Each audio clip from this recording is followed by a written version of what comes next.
अयोध्या नगरी में अयोध्याधीश महाराज दशरथ राज्य करते थे। वे सूर्यवंशी इक्ष्वाकु कुल के तेजस्वी राजा थे। यद्यपि वे पराक्रमी, धर्मनिष्ठ और प्रजावत्सल थे, परंतु उनके जीवन का एक दुख ये था कि उन्हें संतान प्राप्ति नहीं हो रही थी।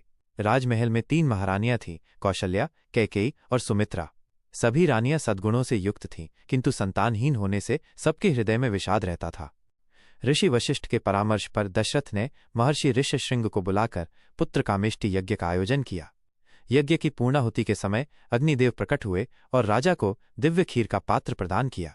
यह दिव्य प्रसाद महाराज ने अपनी तीनों रानियों को बांट दिया। परिणाम स्वरूप समय आने पर महारानी कौशल्या ने श्रीराम को जन्म दिया, कैकेयी ने भरत को और सुमित्रा ने 2 पुत्र लक्ष्मण और शत्रुघ्न को। अयोध्या में उत्सव छा गया।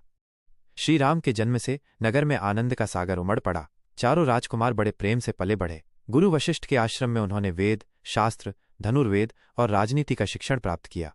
राम सौम्यता और धर्मप्रियता में अद्वितीय थे। लक्ष्मण सदा राम की सेवा में तत्पर रहते, भरत विनम्र और धर्मनिष्ठ थे और शत्रुघ्न सदैव भरत के साथ रहते।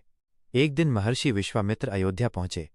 उन्होंने दशरथ से आग्रह किया कि वे अपने पुत्र राम और लक्ष्मण को उनके साथ भेजें, ताकि वे यज्ञ में विघ्न डालने वाले राक्षसों का नाश कर सकें। प्रारंभ में दशरथ संकोच में पड़े, परंतु गुरु वशिष्ठ के समझाने पर उन्होंने सहमति दे दी। राम और लक्ष्मण विश्वामित्र के साथ वन की ओर चल पड़े। मार्ग में राम ने ताड़का नामक राक्षसी का वध किया।